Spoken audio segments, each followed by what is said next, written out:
Says you are live. I just want to make sure that we are. Yes, we are. Perfect.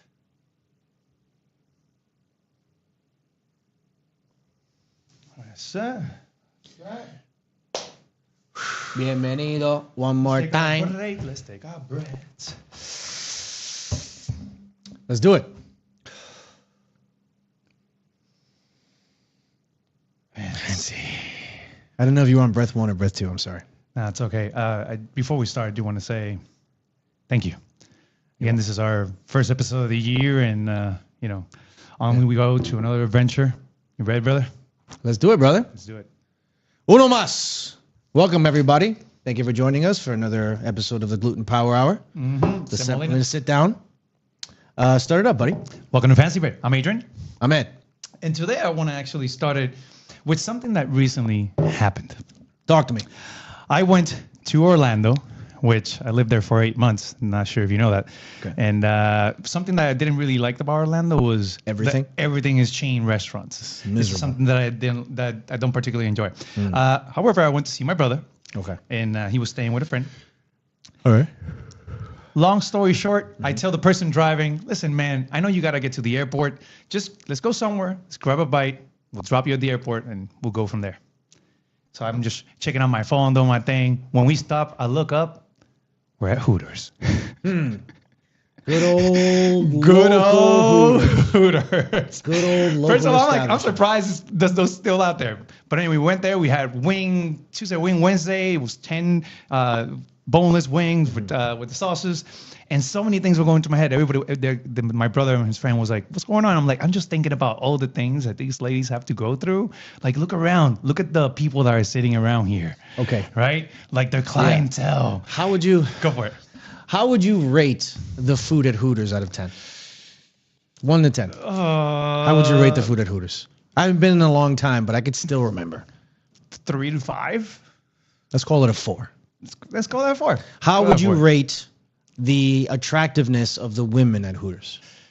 Because that's their business model. That's the only reason I'm asking. That's why I wanted to go into that, because even that has taken a little bit of a just being real here, just being real. Right? However, I do bring this topic up because there's so many things that I do want to talk about that. First off, I knew that their service charge was not included because as soon as I asked for help, the one girl that came in, she was like, oh yeah, let me get your server.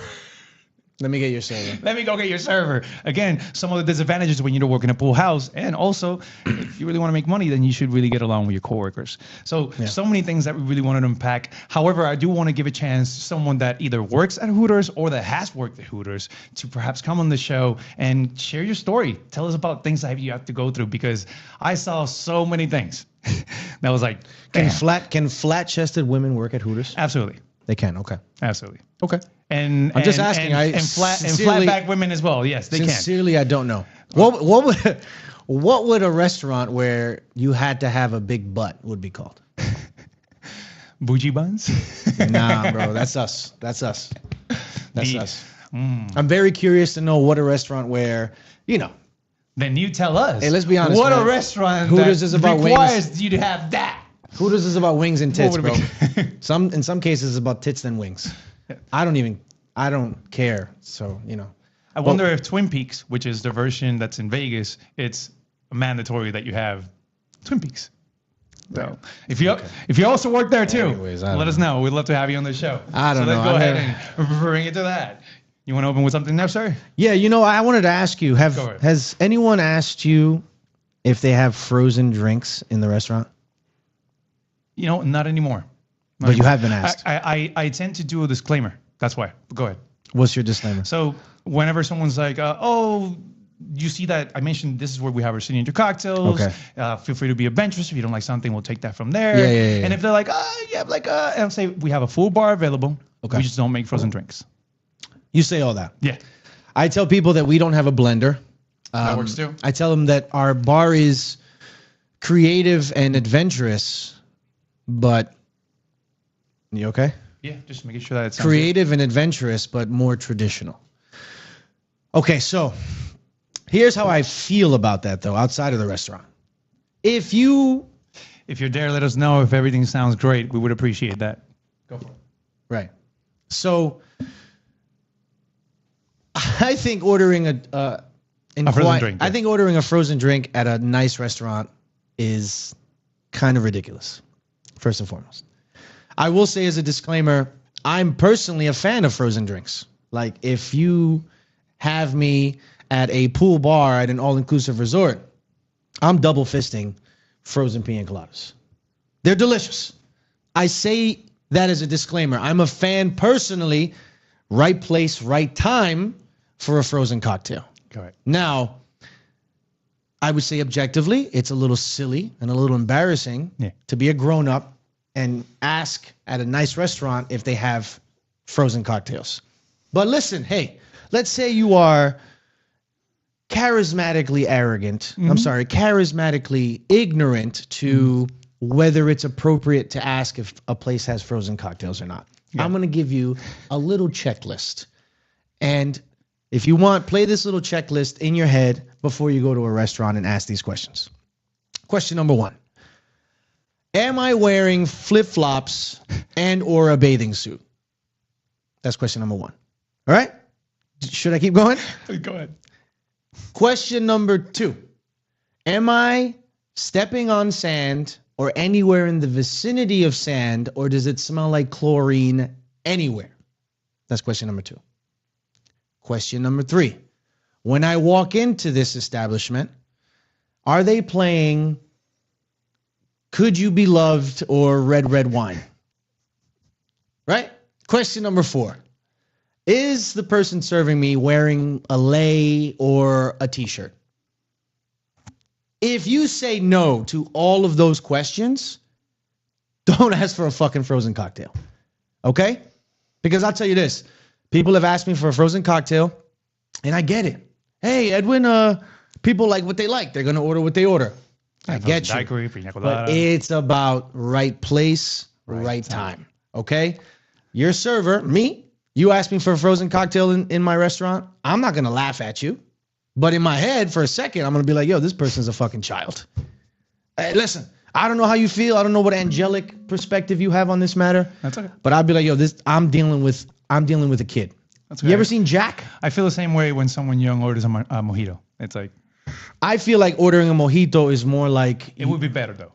I feel like ordering a drink like a mojito, even though it's a classic cocktail, is more like, hey, you know what? Maybe I just started drinking, or hey, you know what? My palate for cocktails is a little bit unrefined, you could say. Requires a little bit more sugar. So you play safe. You play it safe. You go to the margarita. You go to the mojito. Martini. You go to the espresso martini. You go to the fucking, what do you call it? A whiskey sour. One of my first cocktails that I ever got into was a whiskey sour, a margarita. But, you know, my palate now is much more... I was going to say, what is your current cocktail? Although you're not currently drinking, well, that's okay. What would be your current Thank you for sharing my private life with everybody. Oh, apologies. It's okay. My cocktail of choice now is a mezcal Negroni. Got it. Or a dirty gin martini with blue cheese olives. Those are my 2 cocktails right now. Interesting. Yeah. Yeah, I see that. I hear this over here. Stop this real quick. I don't want to hear this. Perfect. All right, moving on. Now, because I started with Hooters, I'm going to keep it with the sports analogy. Okay. Recently, I made a touchdown, and honestly, I'm very proud of that. And you did. I gotta repeat that. What did you do? I had a good move at the restaurant. What did you do? What did you say? What was your sports analogy? That I landed a touchdown. I scored a touchdown. There we go. I scored a touchdown. Thank you. There we go. Adrian's actually investing in an expansion team for the NFL in 2035. It's the San Juan Coquis. Straight out of Puerto Rico. No American football in Puerto Rico. All right, so obviously. There you go. Oh, actually, there is. It's just very small. Go ahead. Right. So recently, I was the first person to make a sale of the most expensive food item in the restaurant. And I just want to say I'm proud of that, but also I wanted to share that it took a lot more than just my personal experience. So I do want to say thank you to a lot of people that actually assisted on that. Online right now, you might be seeing some of our shorts from Big Top's episode, because so what really happened, let's back that up. I had a 10 top, Big Top, right? And I went to the host stand. I checked out who the person was. I went and I looked the person up, because that's a tip that someone gave me once. So I looked for who the person is, and I see, oh, this person clearly, has the bank. So I got ready for it. I prepared the table for 10, although I was ready to receive up to 15 people, just because how things are, right? We spoke about that on the Big Top episode. When this person came in, like you said before, confidence is key. So I went to the kitchen. I made sure that I prepared for the dish that I particularly wanted to sell. I knew every detail about it. I wrote it down. I wrote the prices so that I could make an upsell as well. So when I went to this person, I found the host, and I gave him with the confidence, no ums, no ahs, no spilling prices, just going straight to what they wanted. And I was able to make that big sell. And honestly, it felt great. It felt like amalgamation of everything that we worked on the show, all the little tips that we got in here and there. So whenever I needed help, the first person I saw is you. Get in there, grab that, do this, do that. I was even calling my manager on the phone. I need you to come downstairs and work this now. Yeah. So it was, so the whole point to this is that throughout everything that we have spoken on the show, I was able to grab all those things and make that big sell. So I just wanted to say thank you to everybody that helped out, because thanks to you, I was able to score that touchdown. Did you say an amalgamation? Yeah.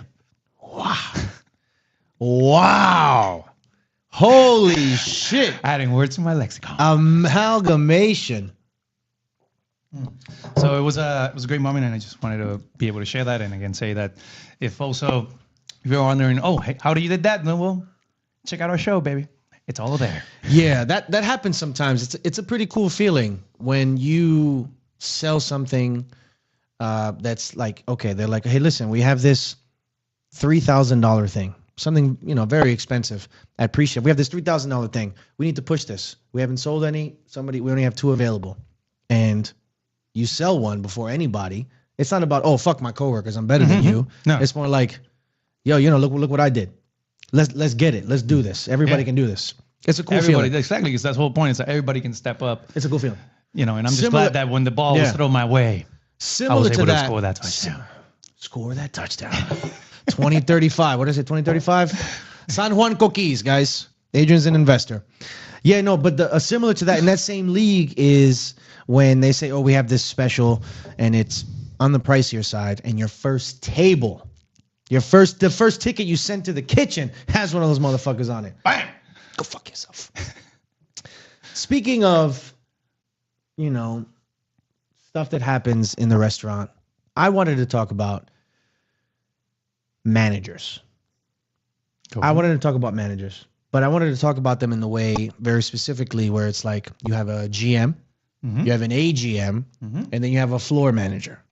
Floor managers, from what we've already discussed, are the lowest of the low, right? They're garbage. And again, that's just the nature of the biz. If you know, you know, right? So that manager position at our restaurant has been very, very hard to keep full. There's been a high turnover in our restaurant of that floor manager position. And specifically at our restaurant, I feel like it's because that manager's attitude doesn't align with their expectations, or they are not set up for success in a way where it's like, hey, listen, you have a great resume. You talk a good game. We really like you. I think we're going to offer you this job. Before you accept, however, I think it's prudent for us to let you know that this restaurant, apart from it, because at interviews, whether it be for a manager or a server or whatever, or any cast member, they always kind of set it up the same way. It's like, yo, our restaurant is very busy.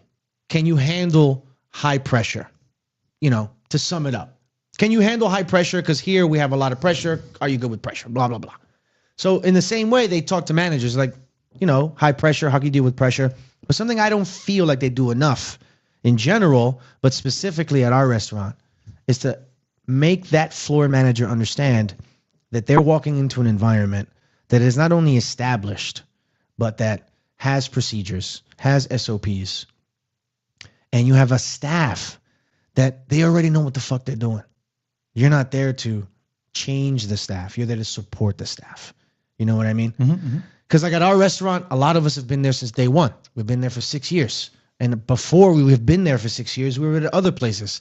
There's 100 years of combined experience on our floor. So as a new manager, you come into our restaurant and you want to change the way we do things. It's like, no. Not one single manager has been able to swim against the tide of our restaurant.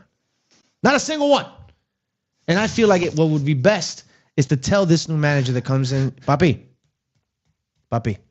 you see these servers on this floor here? Leave them the fuck alone.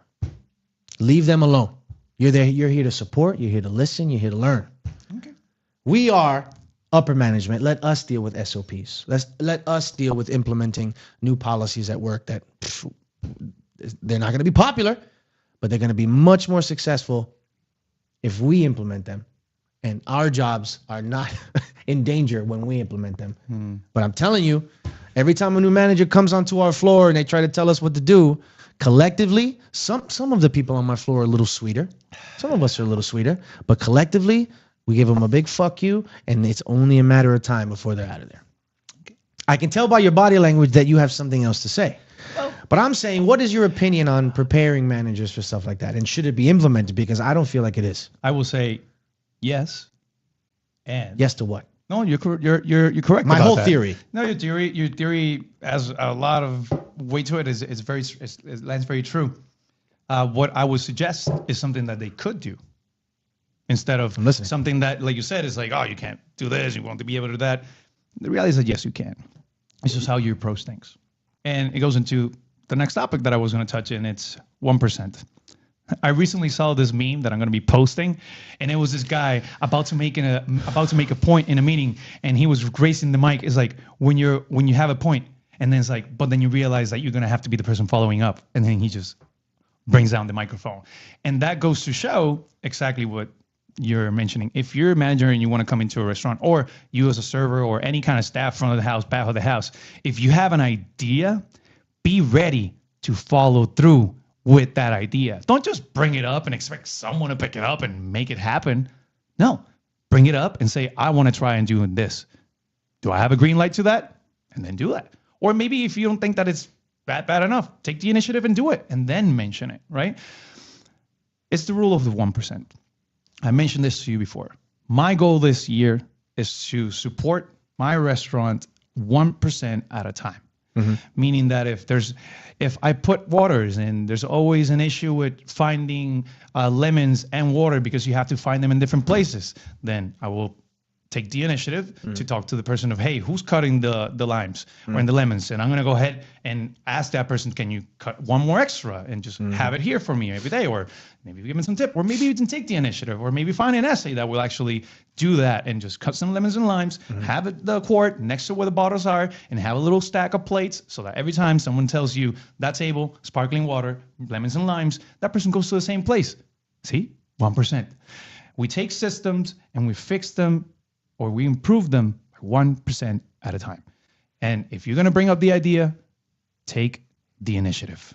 And if you're going to bring the idea as a manager, don't be like, oh, guys, this is how we're going to do things. It's implement that. Try that first. And then say, I tried it with this other person. It works. Let's all give it a try. Go. Yes, but. And.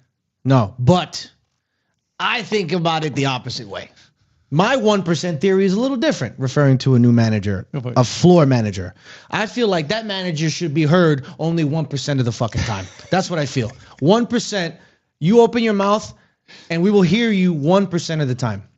Okay? And that's why you're here. For the fancy and the real. I give that manager a job, and I tell him, hey, listen, when you come in here, shut up, learn, support the staff on the floor, do comps, voids, the tedious shit that we don't want to do, okay? And then if you stick around, maybe we'll give you some more responsibility, and then you'll earn some more money, and then you can start talking. Until then, just shut the fuck up, support the staff, and then maybe people will tolerate you.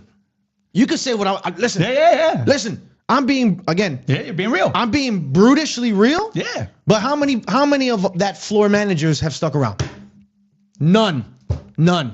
How many of those floor managers have spoken, and not at least one person has been like, so what the fuck are we talking about? Hey, I was giving. Come to our restaurant. And that's I was giving them the Listen. You gotta come. You gotta know what you're going into. You gotta know what you're going into, right? Yeah. If you're going, listen, you're interviewing for a new job to be a manager. That person interviewing needs to set you up for success. I'm not blaming the manager. I'm blaming the manager for not being as perceptive as they should be. Because if I go into a place like our restaurant as a floor manager and I wasn't given the 411, yeah, and I'm walking around listening to the way people talk and seeing the vibe and seeing the money in the restaurant, I'm gonna be like, maybe I should shut the fuck up and learn and listen and make this staff understand that I'm here to absorb. I'm a sponge. I'm here to help. I'm here to, you got a difficult table? Send me in, coach. You need a comp and avoid? I'm on it. My DO, my GM, my AGM. I need you to do the schedule. Need you to come in early. Listen, that's what you need to do. Listen, we need you to score a touchdown in order to earn everybody else's respect. Don't stand at pre-shift and impose your will. Don't do it, because you haven't earned your stripes. Don't come into pre-shift trying to change SOPs, telling people what they should and shouldn't do. Go fuck yourself. Or even worse, giving people write-ups just so that you can prove that you have power over them. That's never happened. That's never happened. Nah. Never. That's never happened. There's two errors here. They haven't been set up for success for the reality, because listen, if you interview me and you say, this is the kind of place this is the kind of place you're walking into. Mm-hmm. Shut up. Shut the fuck up. Listen, 1%, we're going to hear you. Otherwise, that's it. And I say, and by the way, shut the fuck up. Right. And I'm like, you know what? I'm the kind of person who has a lot of experience. I like influencing the floor. This isn't the job for me. Thank you so much for your time. I appreciate it. Hopefully we can work together in the future. Okay. Done. But if you get that disclaimer and you walk in, don't try to change shit, because it really gets on my nerves. It gets on my nerves real bad. Real bad. Got it. I think I made that clear. Perfect. Now, getting on nerves. I need a pina colada. Maybe we can get a pina colada after this. So, speaking of nerves, January just happened. So let us know on the comments below, what was your favorite shift of January or your worst shift of January? And the more important thing, let us know why. Leave in the comment below. Okay. And moving on to February, let's talk about a couple of things that February has going on for Miami Beach. Number one, of course, we all know Valentine's Day is coming, and it's on a Saturday. What a terrible thing. Also, other than that, in Miami, of course, we're going to have the Food and Wine Fest from February 19th to the 22nd, and also the Boat Show from February 11th to the 15th. So Boat Show being first, then Food and Wine Fest. So if you're in Miami Beach, know that there's going to be a lot of traffic, and also there's going to be a lot of people joining our tables or our restaurants. Or depending on the restaurants you have, maybe none. So be ready. How do you feel about serving on Valentine's Day? I'd rather serve Valentine's Day than be served on Valentine's Day. If that says something about that. I don't think I've ever gone out to eat on a Valentine's Day. On the few days that I've been off, I don't think I've ever gone out to eat. If this, I hate that for that. I hate that for that. It is holiday. It is. It is just terrible. However, working it is fantastic. It's two top heaven or two top hell, depending on where you consider yourself being. Two top something. It's just in and out, baby, in and out. Two top something. It's just two tops. It's okay if there's like a prefix menu, but it's just, honestly, it's just a little boring. I've never made a lot of money on Valentine's Day. Have you? Give or take. Depends. Enough for you to be like, I like. I would say that on any holiday, I would put money in the line and say that the same as a stock, it goes up in the anticipation of the day off, and after, dies. So the best days to work are the days previous to Valentine's Day, because they're fully stuck. They have all the things in there. They're fully prepped for what's going to happen.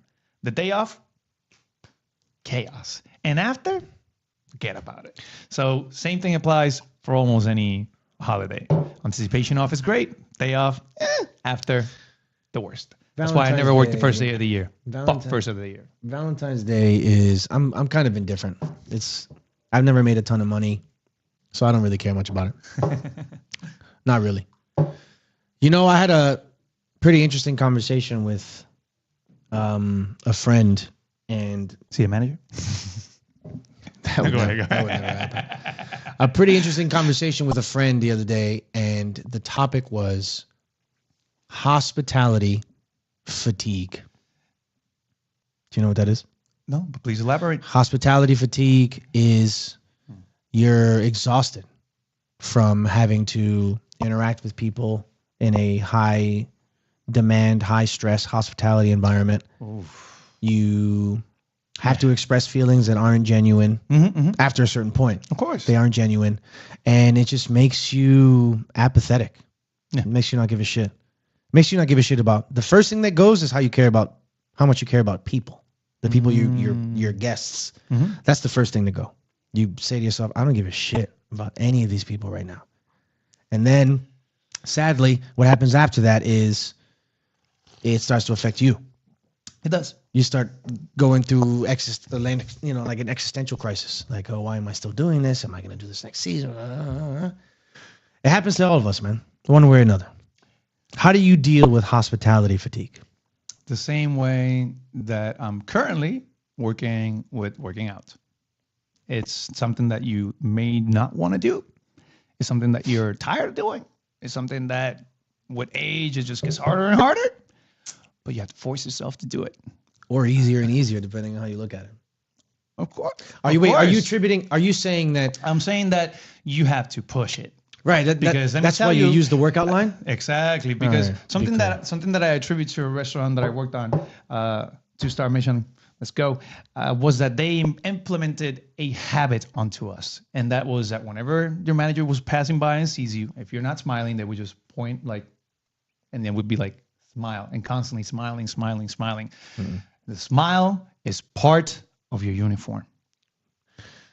I want to repeat that. I don't have a smile is part of your uniform. I'm very grateful that restaurant implemented that because everywhere I go, it's always I don't ever smile, bro. What I meant by that is that the same way that you have to force yourself, or, again, it's about that flex. It's about doing that workout, because if you have that habit of every day smiling and taking care of your guests, regardless of what experience they offer you, then you're always doing the same thing.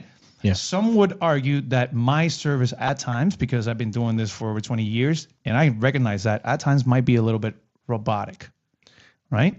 Because I go into the places and I go with my smile and everything is great, but if you truly see it, it might be a little bit robotic. That's why I also enjoy doing the show and talking to other people, because I get to say, oh, you know what? I'm going to switch 2026. I'm going to start saying that. I'm going to start saying this now, and I'm going to add this one, or you know what? Actually, that's better than what I suggested. So it's a way for you to, again, continue working out and improving.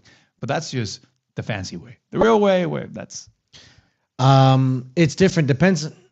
It's a very subjective thing. It depends on, a lot of things, person to person. But I feel you, and also you're not to say, but you're a little older than I am, so maybe in a couple of years I'll be like, yeah. But I was like this 3 years ago. Okay. Yeah. Maybe we want to start working out. Maybe we start working on that smile. Best investment you can make, by the way. Go ahead. I guess the nice way to think about it is, I say to myself, just like seasonality, because a trap you can fall into easily is saying, oh, I'm not making any money, but with enough time, you realize that high season you make money, low season you make less. And it's consistent that it comes and goes. So you don't have to panic. You don't have to press the panic button. Oh, I'm not making money. Got it. So I feel about hospitality fatigue the same way. I'm like, this comes and goes. This is natural. This is a byproduct of working in a high stress environment, because our environment is high demanding and it can be stressful if it's compacted. So I just think it's like a normal symptom of what we do. And the only way to get past it is to say to yourself, oh, I can anticipate that this may happen. It's likely that this is going to happen.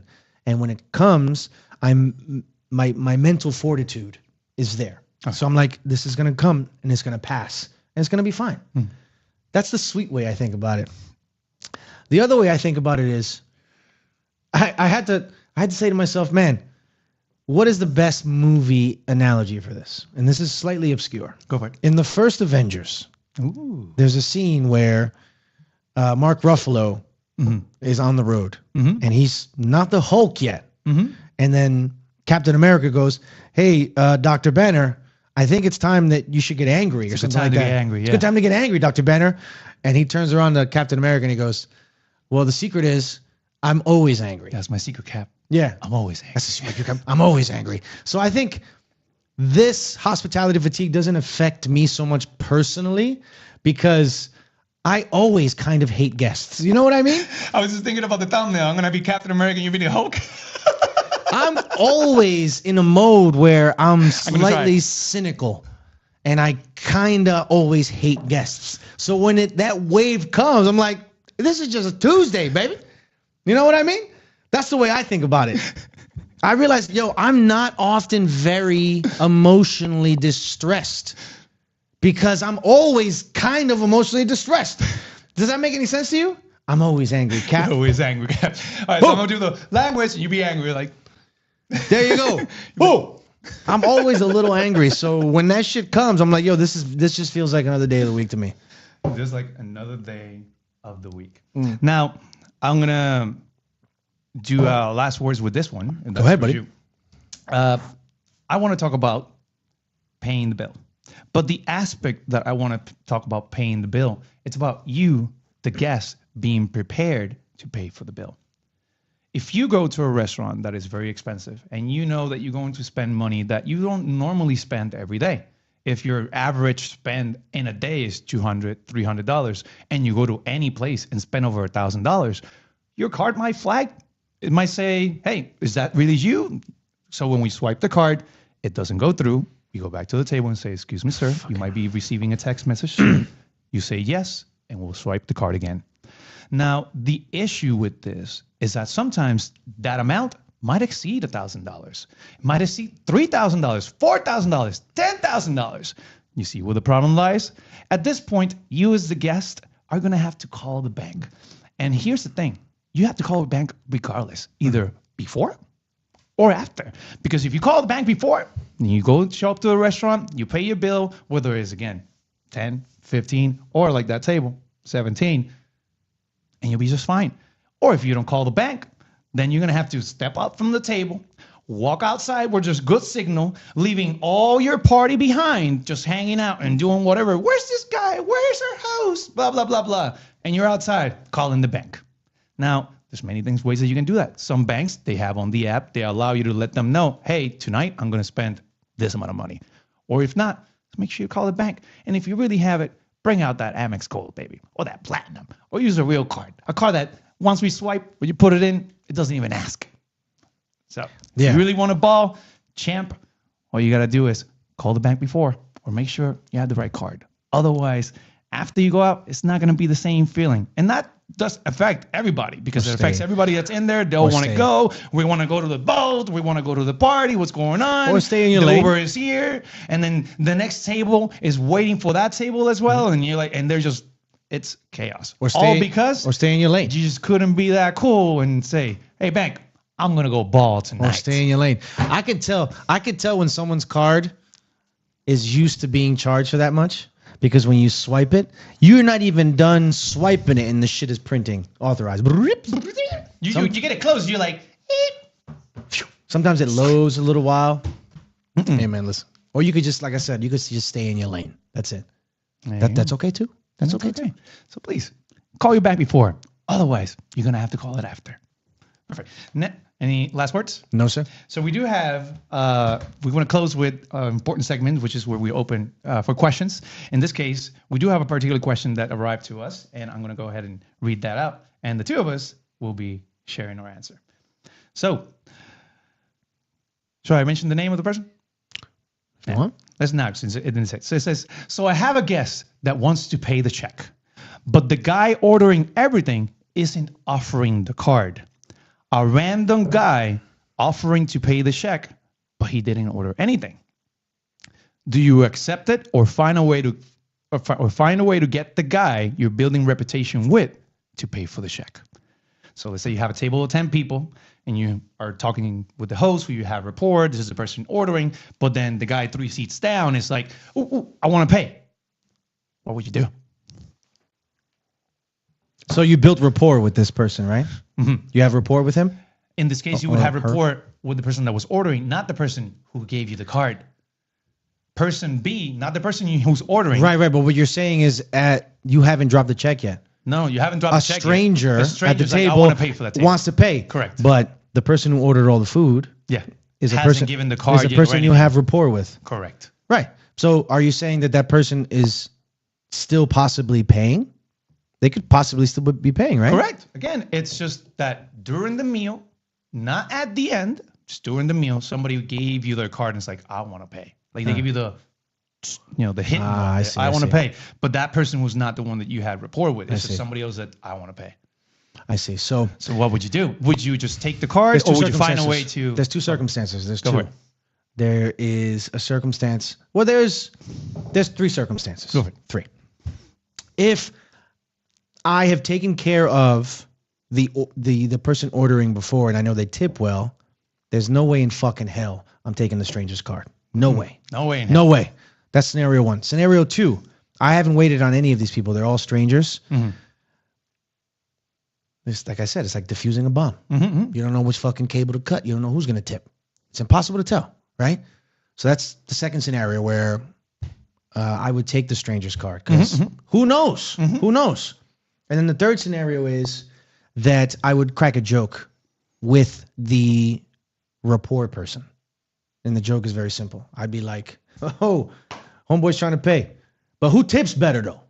Ooh. You understand what I'm saying? Just a light little, a little sprinkle. I'm gonna use that 2026. Yeah, but you can't do that unless you have rapport. Unless you have rapport. But if you have rapport and you got a sense of humor, homeboy's trying to, he's trying to pay. But who tips better, though? That's what I want to know. Okay. That's it. Problem solved. I like that. I like that a lot. I gave that person a couple of suggestions. Yeah. Right. And I'm going to try to do them in a short time if possible. So number 1, you can take 10 cards if you want, but you get to swipe whatever card you want. So that's number 1. If that person's like, oh, I want to pay, I'm like, absolutely. And I put that in my wallet, in my server wallet, where it has proper spaces for credit cards so I don't lose any of them, right? Don't mix them with anything else. You don't want to lose someone's credit card. That's called reverse ninja. That's the reverse ninja. So, boop, I got that. Boom. And then, again, I would maybe I would go to the host and I would get that person to the side and say, hey, boss, would you like me to do this separate? You want me to drop it here? What would you like me to do? Because you are the person that has that rapport and you say, no, that's the person that's going to tip, then you need to gamble, Bubba. You need to make a call. You need to say who's going to tip more. And at times you roll the dice and it's going to be good. It's going to be bad. Yeah. But what I told this person is at the end of the day, I've been back to tables and again, I would go to the host or the person that actually is going to pay. I go next to him and say, hey boss, I got you here. Would you like to settle here or would you like to settle to the side? Most of the time, they will settle to the side. You come right back, and I drop everybody's card and sit in front of them. Here you go, boss. Here you go, boss. Here you go, boss. Oh, what happened? You know what I mean? You can simply go ahead and do that. You mean you return their cards? You return without using everybody's cards without using them. You can always do that if you want to do that too. So just a little tip. Don't be concerned that because someone gave you something is that you have to do that. You have the power to make that call, to maybe even talk to the host, see what you want to do, or just take a gamble and say, maybe that guy's going to pay more. There you go. Ultimately, it's a gamble. Ultimately, it's always a gamble. Sometimes you win, sometimes you lose, but hey. But if you do things right, most of the time you win. Yeah, and you might yourself score a touchdown for your team. What did you say, score a touchdown? You said make a touchdown. Yeah. Might make a touchdown. 2035, San Juan Coquis coming to a league near you. Thank you for listening. Take care, everybody. At the end, I spill some water on me. The stuff of life, brother.